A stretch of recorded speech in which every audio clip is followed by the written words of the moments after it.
महाराष्ट्र में महायुति की सरकार को लेकर हर पल नई खबरें आती रहती हैं।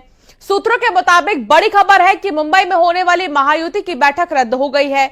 सूत्रों के मुताबिक पहले बीजेपी विधायक दल की बैठक होगी, उसमें बीजेपी विधायक दल के नेता को चुना जाएगा, उसके बाद महायुति की संयुक्त बैठक होगी। सूत्रों के मुताबिक बीजेपी अपने पास 20 से भी ज्यादा पोर्टफोलियो रखेगी। शिंदे कैंप 10 से 12 पोर्टफोलियो की मांग कर रहा है, तो एनसीपी अजीत गुट 6 से 8 मंत्रालय की मांग कर रहा है। यह भी कहा जा रहा है कि मुख्यमंत्री और उप मुख्यमंत्री नामों पर सहमति बन गई है। बीजेपी ने मुख्यमंत्री का नाम तय कर लिया है, लेकिन इसकी घोषणा बीजेपी विधायक दल की बैठक में नेता चुने जाने पर की जाएगी। सूत्रों के मुताबिक विधायक दल की बैठक में इसके लिए केंद्र से निरीक्षक भी आ सकते हैं। महाराष्ट्र के नेता है, उनको डिस्कशन करने के लिए, चर्चा करने के लिए हम लोग दिल्ली में गए थे और महायुति के जो ज्येष्ठ नेता है, सीनियर लीडर है माननीय अमित शाह साहब, उनके सामने सभी महायुति के घटक पक्षों ने अपनी अपनी बात रखी है और इसके ऊपर हमें ऐसा लगता है 1 या 2 दिन में महायुति के जो एनडीए के जो वरिष्ठ नेता है माननीय अमित शाह साहब या जेपी नड्डा साहब, उनकी तरफ से इसके ऊपर सॉल्यूशन जल्दी ही निकलेगा। संभल में मस्जिद मामले में सुप्रीम कोर्ट में सुनवाई हुई। सुप्रीम कोर्ट ने निचली अदालत को कोई भी फैसला न लेने का निर्देश दिया है।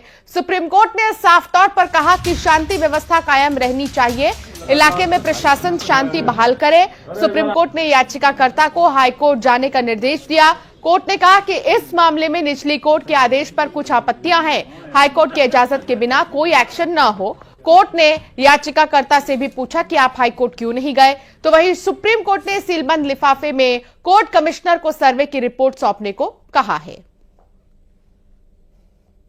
ऑनरेबल सुप्रीम कोर्ट ने ये कहा, सबसे पहले ऑनरेबल सुप्रीम कोर्ट ने चिंता जताई कि वहां पे पीस और हार्मनी मेंटेन रहे और स्टेट ऑफ यूपी की तरफ से जो काउंसिल प्रेजेंट, उन्होंने कहा कि हम सारी कोशिश और हम पूरा दायित्व है पीस और हार्मनी मेंटेन करने का।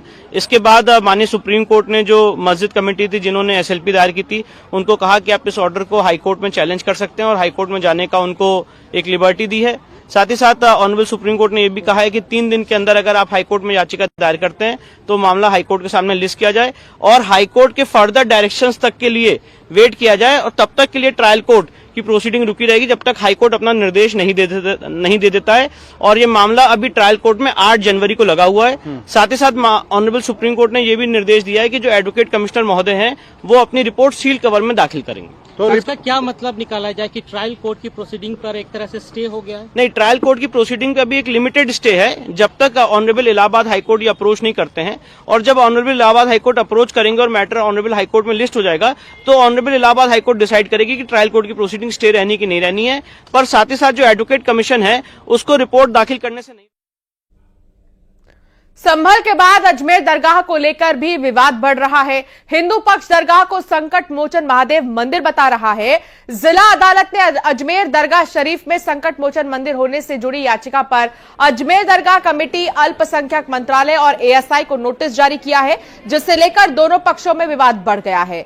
बता दें कि पूरी तरह से अफवाह बताया इसे। साथ ही पीएम मोदी से वर्शिप एक्ट को और सख्त करने की अपील की गई। ऑल इंडिया दरगाह काउंसिल के चेयरमैन सैयद नसरुद्दीन चिश्ती ने अजमेर दरगाह में मंदिर होने के दावे को लेकर भी बड़ी बातें की। असुद्दीन ओवैसी साहब हमें लगता है गांजा फूंक करके बयान देते हैं। ये जो जांच का है, सर्वे का है, चाहे जो केस को स्वीकार किया है माननीय कोर्ट ने किया है और कोर्ट कुछ न कुछ देखा होगा ना। किसी का 50 साल से कब्जा है, इसका मतलब ये नहीं कि वो चीजें उसका हो जाता है, क्योंकि मंदिर तो ऐसा स्थान है कि मंदिर हजारों साल पुराने, तुरंत सरकार को घेरने लगते हैं, संघ को घेरने लगते हैं। अरे भाई, आपको रखनी है बात, जाके कोर्ट में रखो।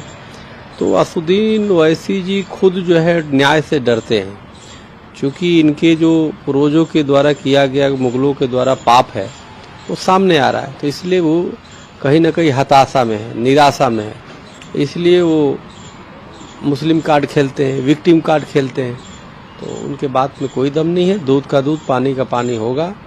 कि बाबरी मस्जिद जब गिरी थी तब शायद 15 अगस्त 1947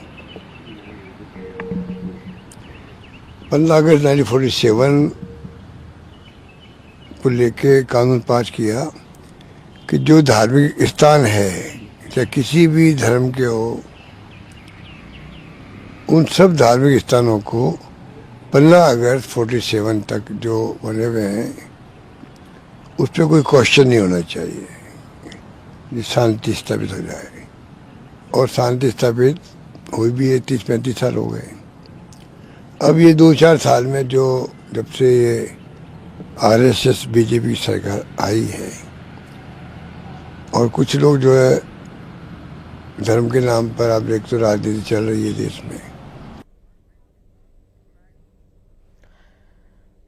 हैदराबाद की गोशा महल